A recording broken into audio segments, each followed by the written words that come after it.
नमस्ते दोस्तों, मैं प्रवीण मलिक अपने इस YouTube चैनल पर आपका स्वागत करता हूं। बुधवार का दिन, बड़े बुधवार में हम आज दो स्टॉक की चर्चा करेंगे। वो दो स्टॉक्स जिन्होंने आज एक बड़ी मूव बनाई, बड़ी चाल चली। तो चलिए बिना किसी देरी के, बिना किसी विलंब के हम लैपटॉप पर चलते हैं और देख लेते हैं वो दो स्टॉक्स कौन से हैं। यहाँ पे मैंने मनी कंट्रोल की वेबसाइट खोल दी है। नीचे जाके देखते हैं आज वो कौन से दो स्टॉक्स हैं जिन्होंने एक बड़ी चाल चली। सबसे पहले आज का एडवांस डिक्लाइन रेशियो देख लेते हैं। तो आज 291 स्टॉक्स ने बढ़त बनाई और 1896 स्टॉक्स ने गिरावट देखी। तो एडवांस डिक्लाइन रेशियो आज अच्छी नहीं रही। आज का दिन निफ्टी के लिए अच्छा नहीं था, बाजार के लिए अच्छा नहीं था। तो चलिए वो दो स्टॉक्स भी देख लेते हैं जो आज के टॉप गेनर और टॉप लूजर थे। तो यहाँ ये बोल रहे हैं कि टॉप गेनर HUL है, हिंदुस्तान यूनिलीवर, और टॉप लूजर के लिए वो कुछ दिखा नहीं रहे हैं, सॉरी नो रिकॉर्ड फाउंड। तो चलिए इसको रिफ्रेश कर लेते हैं। तो यहाँ पे अब हमको टॉप गेनर और टॉप लूजर दिखाई दे रहे हैं। तो आज का टॉप गेनर HUL था, हिंदुस्तान यूनिलीवर लिमिटेड, और top loser power grid corporation. तो इन दो स्टॉक्स की चर्चा कर लेते हैं। लेकिन क्योंकि आज बाजार में काफ़ी मायूसी रही तो एक बारी निफ्टी का चार्ट भी देख लेंगे। तो चलिए ट्रेडिंग व्यू पे चलते हैं और चार्ट्स को देख लेते हैं। तो यहाँ पे निफ्टी का चार्ट खुला ही हुआ है, तो सबसे पहले इसी को देख लेते हैं। तो आज निफ्टी ने बहुत ही बड़ी एक रेड कैंडल बनाई। तो ऐसा लग रहा है निफ्टी अभी और नीचे जा सकता है, परंतु ऐसा पक्के तौर पे नहीं कह सकते।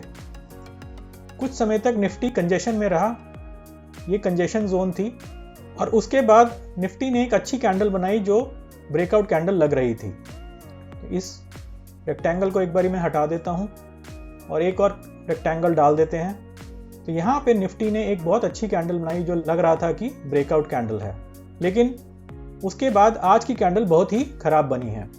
तो ऐसा लग रहा है कि अब निफ्टी नीचे जा सकता है, परंतु जब तक ये वाला लो नहीं टूटता, तो यहाँ पे मैं एक रेखा डाल देता हूँ। तो जब तक ये वाला लो नहीं टूटता तब तक हम ये नहीं कह सकते कि निफ्टी अभी नीचे जाएगा। जब तक निफ्टी इस लो के ऊपर है तब तक ये हो सकता है कि निफ्टी में एक बाउंस आए और निफ्टी ऊपर चलना शुरू हो जाए। तो चलिए निफ्टी के बारे में ज़्यादा चर्चा नहीं करते हैं। आपको 101 अन्य चैनल मिल जाएंगे जो सिर्फ निफ्टी की बात करते हैं और रोज़ रोज़ वो यही बात करते हैं। तो हम इंडेक्स को सिर्फ इसलिए देख रहे हैं कि क्या हम अभी स्विंग ट्रेडिंग पोजीशन बना सकते हैं। तो मेरे को इंडेक्स अभी भी पॉजिटिव लग रहा है और हम स्विंग ट्रेडिंग की पोजीशन बना सकते हैं। तो चलिए सबसे पहले हिंदुस्तान यूनिलीवर को देख लेते हैं। तो मैंने हिंदुस्तान यूनिलीवर का चार्ट खोल दिया है। ये दैनिक चार्ट है। तो सबसे पहले चलिए मासिक चार्ट को देख लेते हैं। तो अगर हम मासिक चार्ट को देखें तो ये काफ़ी अच्छा चार्ट लग रहा है। काफ़ी समय से ये एक अप ट्रेंड में है। तो शुरुआत में लिस्टिंग के बाद हिंदुस्तान यूनिलीवर ने एक अच्छा अपवर्ड ट्रेंड पकड़ा था और करीब 1996 से 1999 तक ये अप ट्रेंड में ही रहा।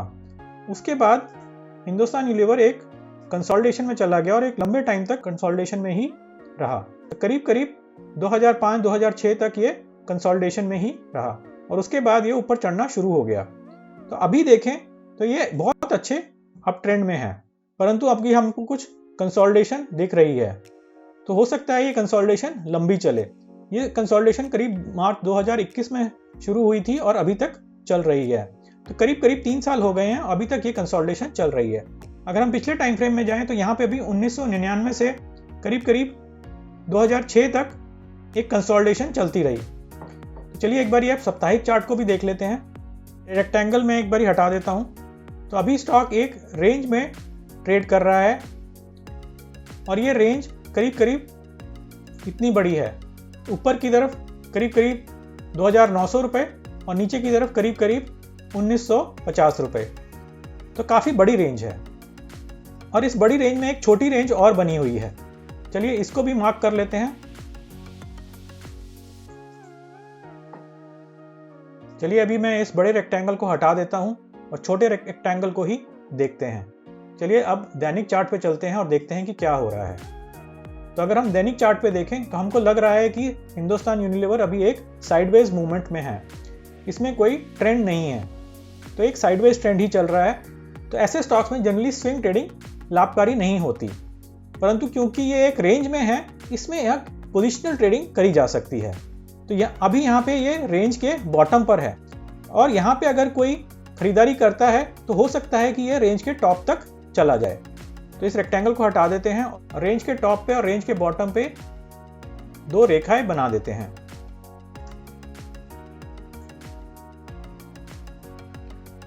तो यहां पे मैंने ये 2 रेखाएं बना दी हैं जो रेंज के बॉटम और रेंज के टॉप को दर्शा रही हैं। तो रेंज का बॉटम 2350 रुपए का है और रेंज का टॉप 2770 रुपए का है। तो अगर कोई पोजिशनल ट्रेड बनाना चाहे तो वो यहाँ पे बना सकता है, लेकिन मेरी इसमें खरीदारी की कोई राय नहीं है, कोई रिकमेंडेशन नहीं है। आप अपना विश्लेषण खुद करिए और देखिए क्या आप इसमें पोजिशनल ट्रेड बना सकते हैं कि नहीं। तो स्विंग ट्रेडिंग के लिए तो मैं यही बोलूंगा कि अभी साइडवेज मूवमेंट चल रही है तो स्विंग ट्रेडिंग लाभकारी नहीं रहेगी। स्विंग ट्रेडिंग हमको एक ट्रेंडिंग स्टॉक में ही करनी चाहिए ताकि हम छोटी अवधि में एक बड़ा लाभ कमा पाएं। अगर इसमें कोई अभी पोजिशनल ट्रेड करता है तो वो रेंज के बॉटम को स्टॉप लॉस ले सकता है और रेंज के टॉप का टारगेट ले सकता है। अगर चाहें तो पूरे रेंज के टॉप का टारगेट ना लेके करीब करीब यहाँ पे टारगेट ले सकते हैं। तो आपका पहला टारगेट ये हो सकता है और दूसरा टारगेट ये हो सकता है। लेकिन मैं दोबारा यही बोलूँगा कि आप अपना विश्लेषण खुद करें और देखिए कि आप हिंदुस्तान यूनिलीवर में ये ट्रेड ले सकते हैं या नहीं ले सकते। वैसे भी आज की कैंडल बहुत ही छोटी है, आज की मार्केट बहुत ही खराब रही तो ये कैंडल बहुत ही छोटी है। अगर आप देखें तो मात्र 0.68% की ही बढ़ोतरी हुई है, तो वो बहुत ही कम है। तो हम ये नहीं बोल सकते ये एक बहुत अच्छी कैंडल है। और अगर हम वॉल्यूम को देखें तो वॉल्यूम भी कोई बहुत अच्छी नहीं है। तो चलिए दूसरे स्टॉक पे चलते हैं। और दूसरे स्टॉक पे जाने से पहले मैं आपको ये बता देना चाहता हूँ कि यहाँ पे जिन स्टॉक्स की चर्चा हो रही है उसमें मेरी कोई बेचने या खरीदने की राय नहीं है। हम ये सिर्फ सीखने के लिए कर रहे हैं, हम सिर्फ एजुकेशनल पर्पसेस के लिए कर रहे हैं। हम ये देखना चाहते हैं कि अगर हमको एक स्विंग ट्रेडिंग की पोजीशन लेनी हो तो हम कैसे ले सकते हैं, ट्रेंड कैसे देखें, कैंडल्स को कैसे देखें, सपोर्ट को कैसे देखें, रेजिस्टेंस को कैसे देखें। तो हम सिर्फ इसी पर्पस के लिए इन स्टॉक्स का विश्लेषण कर रहे हैं। तो चलिए दूसरा स्टॉक है पावर ग्रिड कॉर्पोरेशन। तो वहां पे चलते हैं, तो उसको खोल लेते हैं। तो ये पावर ग्रिड कॉर्पोरेशन का चार्ट है और ये चार्ट भी काफी अच्छा लग रहा है, अप ट्रेंडिंग चार्ट लग रहा है। परंतु सबसे पहले हम मासिक चार्ट पे चलते हैं और देखते हैं कि चार्ट कैसा है। तो मासिक चार्ट देखें तो मासिक चार्ट में अप ट्रेंड अच्छा दिख रहा है। तो अगर हम अप ट्रेंड देखें तो यहाँ से स्टॉक ने अप ट्रेंड पकड़ा था और अभी तक अप ट्रेंड में ही है। तो ये अप ट्रेंड कोविड के बाद पकड़ा था और अभी तक बहुत ही अच्छा अप ट्रेंड चल रहा है। लेकिन उससे पहले का भी देख लेते हैं। तो यहाँ पे देखें तो स्टॉक एक कंजेशन में था, बहुत ही टाइम तक एक रेंज में रहा, काफी वर्षों तक वो एक रेंज में रहा। तो करीब करीब 2015 तक स्टॉक एक रेंज में ही रहा और लिस्टिंग का भाव 2015 के बाद ही आया। तो यहाँ पे एक रेंज बनी, उसके बाद यहाँ पे थोड़ा सा एक ब्रेकआउट आया और स्टॉक उसके बाद दोबारा एक रेंज में चला गया और वो रेंज कोविड के बाद ही टूटी। लेकिन कोविड के समय जब ये रेंज टूटी है तो उसके बाद ये स्टॉक ने बहुत ही अच्छा परफॉर्म किया है। तो ऐसा ही होता है, कई बार स्टॉक्स बहुत ही लंबी अवधि के लिए एक रेंज में रहते हैं और जब वो रेंज को तोड़ते हैं तो काफी फास्ट वो ऊपर मूव करते हैं। तो अगर हम ऐसा स्टॉक ढूंढ पाएं जो बहुत टाइम से एक ही रेंज में है तो हमको एक बड़ी अच्छी चाल मिल सकती है, बड़ा अच्छा लाभ मिल सकता है। तो चलिए साप्ताहिक चार्ट पे चलते हैं और देखते हैं हमको और कुछ दिख रहा है कि नहीं। तो साप्ताहिक चार्ट पे ऐसा कुछ नहीं दिख रहा है। तो चलिए दैनिक चार्ट पे चलते हैं और आज के मूव को समझने की कोशिश करते हैं। ये मैं लाइन हटा देता हूं और एक नई रेखा बना लेते हैं। तो यहाँ पे हमको ट्रेंड अभी भी बहुत अच्छा लग रहा है, ये अपर ट्रेंड है और अभी ये ट्रेंड खत्म नहीं हुआ है। आज की कैंडल भले ही बहुत खराब कैंडल है, इसने करीब करीब 4.5% का डाउन मूव दिया है, परंतु फिर भी अगर पूरे मूव को देखें तो काफी अच्छा ट्रेंड लग रहा है। यहाँ पे स्टॉक एक कंजेशन में चला गया है और जब एक अपर ट्रेंडिंग स्टॉक कंजेशन में चला जाए तो वो बहुत ही अच्छा होता है। तो वहां पे हम अपनी एक स्विंग ट्रेडिंग पोजीशन बना सकते हैं। लेकिन आज की कैंडल के बाद हम एक स्विंग ट्रेडिंग पोजीशन नहीं बना सकते क्योंकि ये एक बेरिश कैंडल है। अगर हमको कभी भी एक बुलिश कैंडल दिख जाए तो हम इस स्टॉक में निवेश कर सकते हैं और एक स्विंग ट्रेडिंग की पोजीशन बना सकते हैं।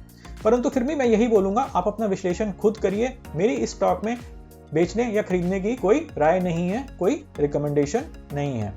हम यहाँ पे सिर्फ सीखने के लिए ये स्टॉक को देख रहे हैं। तो चलिए मैं इस रेक्टेंगल को हटा देता हूँ और सिर्फ आज की कैंडल को देखते हैं। तो अगर हम आज की कैंडल को देखें तो आज का भाव पिछले 3 दिन के भाव के नीचे चला गया है, जो एक बहुत ही बेरिश सिग्नल है। तो आज की कैंडल एक बेरिश इनगल्फिंग कैंडल है तो इस कैंडल पे हम लॉन्ग ट्रेड तो बिल्कुल भी नहीं ले सकते। इस कैंडल पे हम शॉर्ट ट्रेड तो ले सकते हैं, लेकिन हम शॉर्ट ट्रेड की चर्चा नहीं करेंगे, हम सिर्फ लॉन्ग ट्रेड की ही चर्चा करेंगे। तो अगर किसी को इसमें स्विंग ट्रेडिंग की पोजीशन बनानी है तो यहाँ पे वो एक बुलिश सिग्नल का इंतजार करे और उसके बाद इसमें स्विंग ट्रेडिंग की पोजीशन बनाई जा सकती है। इस स्टॉक का ट्रेंड अभी भी बहुत अच्छा है, तो मेरे को लगता है आगे आने वाले टाइम में ये ऊपर ही जाएगा। तो चलिए आज के इन 2 स्टॉक की चर्चा समाप्त करते हैं। अगर आपके पास भी कोई ऐसा स्टॉक है जिसका आप विश्लेषण करवाना चाहते हैं तो नीचे कमेंट बॉक्स में उस स्टॉक का नाम लिख दीजिए। अपने आने वाले वीडियो में मैं उस स्टॉक का विश्लेषण कर दूंगा। तो आशा है आपको आज के वीडियो से कुछ लर्निंग मिली होगी, कुछ नई सीख मिली होगी। तो चलिए इस वीडियो को समाप्त करते हैं। धन्यवाद।